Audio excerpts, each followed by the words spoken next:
Nous sommes ravis de vous retrouver pour cette deuxième partie d'émission. On espère que vous en avez profité pour vous ravitailler et faire tout ce que vous aviez à faire. Oui, parce que maintenant, nous vous demandons la plus grande attention. Car il ne faut absolument rien rater de la suite d'Incroyable mais vrai le mag, n'est-ce pas Sandra? Absolument, Denis. On commence immédiatement avec Bruno Bertrand et Clément. Ah, ils sont 3. Non, c'est Bruno Bertrand et Clément Bertrand, son fils. Ah, donc ils sont 4, dont 2 qui s'appellent Bertrand. Non, Denis, ils sont 2 et ce sont les rois de la pizza. 2 Bertrand.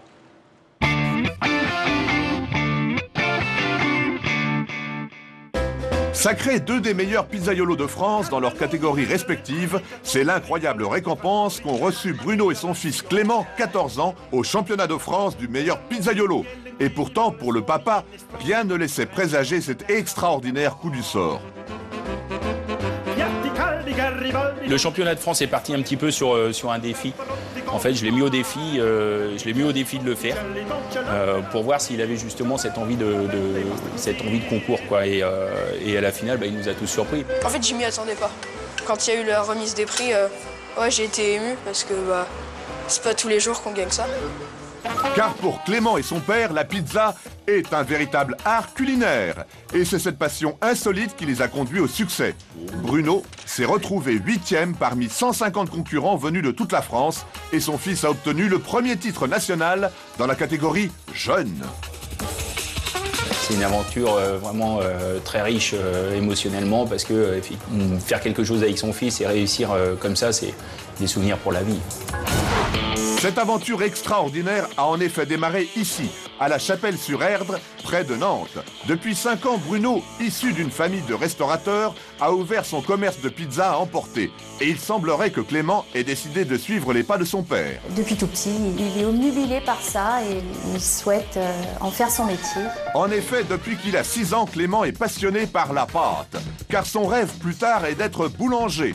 Alors quand il n'est pas à l'école, Clément n'est ni au foot, ni devant une console de jeux vidéo. Sur les conseils de son père, il s'exerce à préparer des pâtes à pizza.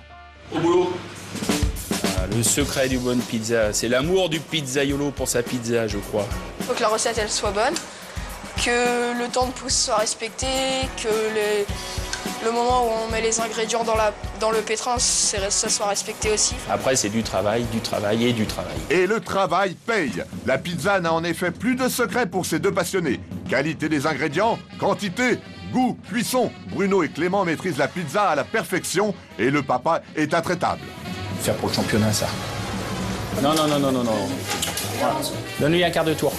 Je pense qu'il faut essayer d'apporter de l'originalité et puis de surprendre un petit peu les gens par des produits qu'on n'a pas forcément l'habitude de trouver sur une pizza. Et ça marche. L'enseigne du papa fonctionne à plein régime et ses pizzas connaissent un véritable succès.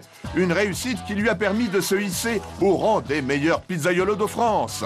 Et le duo père-fils compte bien repousser les limites de la pizza à l'extrême. Alors notre prochaine aventure, c'est le championnat du monde maintenant, puisqu'on ne va pas s'arrêter en si bon chemin. Donc on espère bien pouvoir réitérer au pays de la pizza le résultat qu'on a fait cette année en France. En attendant la prochaine échéance, Clément et son père continuent d'investir les fourneaux de leur pizzeria. Ils font même partie aujourd'hui de la Fédération des pizzaiolos de France. Et le papa comme le fils nourrissent des rêves de pizza. Aujourd'hui, on aimerait bien faire une démonstration et une dégustation de pizza à notre président, puisque lui aussi aime les belles italiennes. Et nous, on va lui présenter les nôtres et je pense qu'on peut se retrouver sur ce projet. Un rêve qui deviendra peut-être réalité pour ces champions de la pizza. Incroyable, mais vrai. Ah d'accord, ouais, ils étaient 2. En tout cas, bravo les Bertrand, ça donne envie de manger de la pizza.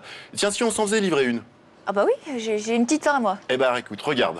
Voilà, alors donc, c'est un livreur de pizza qui arrive en auto, hein, bon bizarrement, on sait pas pourquoi. Et en tout cas, voilà, il pose sa pizza, il sonne, ça se fait, voilà, et il sort sa pizza toute chaude. Ah, flûte malheureusement, voilà, ça tombe. Alors que va-t-il faire? Ah, il l'arrange, très bien. Il se dirige quand même vers la porte. Et là, bon timing, puisque la personne n'est pas encore arrivée. Elle sort avec le petit billet. Bonjour, 20 $. Merci. Merci. Voilà, bonne pizza et bon appétit surtout. Et il repart. Non, c'est pas possible, attends. Et évidemment, on n'est pas obligé de prendre le supplément gravier. Évidemment. Alors, j'ai envie d'enchaîner avec